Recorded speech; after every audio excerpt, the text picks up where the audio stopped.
एक सवाल है जो हम सब के दिमाग में आता है। कभी कभी दूसरों से आगे बढ़ने का रास्ता कहीं और नहीं होता। कभी कभी वो बस खुद तक लौट आने की एक शुरुआत होती है। तो कैसे हैं दोस्तों आप? आज की कहानी इसी एहसास पर टिकी हुई है, दूसरों से खुद तक का सफर। शाम का वक्त सिर्फ दिन का एंड नहीं होता है, कभी कभी ये दिमाग का शोर भी धीमा कर देता है। शाम का वक्त था। सूरज धीरे धीरे नीचे जा रहा था, जैसे दिन खुद को समेट रहा हो। आसमान में नारंगी और गुलाबी रंग एक दूसरे में घुल रहे थे। बीच पर लोग थे, पर शोर नहीं था। कहीं बच्चों की हल्की हंसी, कहीं किसी कपल की धीमी बातें, कहीं चाय की खुशबू। समुद्र अपनी ही जुबान में कुछ कह रहा था। लहरें आ रही थी, जा रही थी, बिल्कुल अपने ही अंदाज में, मानो अपने ही मजे, अपने ही मौज में हो। ना तेज, ना धीमी, बस जैसे उन्हें पता हो कि उन्हें क्या करना है। क्या आप भी दूसरों का स्टेटस देखकर थोड़ा बेचैन हो जाते हैं? तो शायद ये हिस्सा आपके लिए है। वो रेत पर बैठा हुआ था, चप्पल साइड में पड़ी थी, पैर थोड़ी गीली रेत को महसूस कर रही थी। हाथों में फोन था। फोन खोलते ही वो वही कर रहा था जो आजकल लगभग हर कोई करता है। एक तस्वीर, कोई पहाड़ों में मुस्कुराता हुआ। एक क्लिप, कोई किसी बड़ी स्टेज पर तालियां बटोर रहा है। एक स्टोरी, कोई दोस्तों के साथ जश्न मना रहा है। उंगली चल रही थी, पर दिमाग रुककर कुछ पूछ रहा था। हर स्वाइप के साथ एक धीमा सा सवाल उठ रहा था। सब इतना आगे कैसे निकल गए? आपके भी दिमाग में ये सवाल आता होगा। ये सवाल तेज नहीं था, पर चिपक कर बैठ गया था। क्या कभी ऐसा महसूस हुआ है कि फोन बंद करने के बाद भी थकान बंद नहीं होती? उसने फोन लॉक किया, समुद्र की तरफ देखा। वहां कोई किसी से आगे निकलने की कोशिश नहीं कर रहा था। लहरें एक जैसी नहीं थीं, फिर भी वो किसी को अपनी जगह गलत नहीं लग रही थी। उसने फिर फोन उठाया। इस बार ध्यान गया, जब भी वो किसी और की जिंदगी देखता तो उसकी अपनी जिंदगी थोड़ी सी छोटी लगने लगती, जैसे किसी ने अंदर से आवाज धीरी कर दी हो।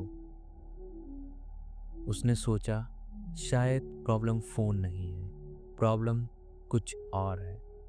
वो बीच पर खड़ा हुआ और चलने लगा। शाम ढलने को थी। सूरज अब पानी के और पास आ गया था, मानो कुछ पलों में पानी में डूब ही जाएगा। आगे एक लड़का कैमरा सेट कर रहा था। 3-4 बार एंगल बदला, फिर खुद को फ्रेम में लाया, मुस्कुराया, फिर वीडियो शूट की। उसके दिमाग में एक सोच आई, ये लोग सिर्फ जीते नहीं हैं, ये हर पल को संभाल भी लेते हैं। फिर एक और ख्याल आया, मैं बस देख रहा हूँ, मुझे भी इस लम्हे को जीना चाहिए। और ये सोच उसे भारी लगने लगी। कुछ दूर चलने के बाद उसे एक इंसान दिखाई दिया, थोड़ा आगे, भीड़ से थोड़ा अलग। एक बूढ़े अंकल बैठे थे, हाथ में चाय, पैर नंगी रेत पे, नजर सीधी समुद्र पे। ना फोन, ना कोम कैमरा, ना किसी और को देखना, बस बैठना, लंबी सांसें और आंखों में अजीब सा सुकून था। ये तस्वीर उसके दिमाग में फिट नहीं हो रही थी। ये आदमी बिना किसी तुलना किए इतना शांत कैसे हो सकता है? वो धीरे से पास जाकर बैठ गया। अंकल ने देखा, हल्का सा मुस्कुराए और बिना पूछे बोले, लहरें गिन रहे हो? वो थोड़ा हंसा। बस देख रहा हूँ। अंकल ने चाय की घूंट ली।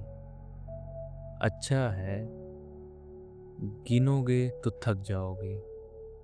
वो चुप हो गया। समुद्र की आवाज बातों के बीच भर गई। अंकल ने धीरे से कहा, समुद्र में हर लहर का काम एक जैसा नहीं होता। कुछ तेज होती हैं, कुछ धीमी होती हैं, कुछ किनारे तक जाती हैं, कुछ बीच में ही बैठ बिखर जाती हैं। पर समुद्र किसी एक को बेहतर नहीं मानता। ये कोई उपदेश नहीं था, बस एक बात थी जो एक बूढ़े अंकल के दिल से निकली थी। शायद ये उनके पूरे जीवन काल का एक्सपीरियंस होगा। वो फिर फोन की तरफ देखता है। इस बार एक बात साफ हो गई। स्क्रीन पर जो दिख रहा है वो पूरी जिंदगी नहीं होती है, बस चुने हुए पल होते हैं। और वो अपनी पूरी थकान, अपनी पूरी उलझन उस चुने हुए पलों से तुलना कर रहा था। उसे समझ आया कि वो अपने अंधेरों को दूसरों की रोशनी से नाप रहा हो। अंकल उठे, चलने लगे। जाते जाते उन्होंने बोला, बेटा, एक बात याद रखना, जो लोग हमेशा दूसरों को देखते हैं उन्हें अपना रास्ता दिखना बंद हो जाता है। और बिना मुड़े चले गए। वो वहीं बैठा रहा। फोन हाथ में था, पर इस बार स्क्रॉल करने का मन नहीं था। उसने फोन स्क्रीन नीचे रख दी।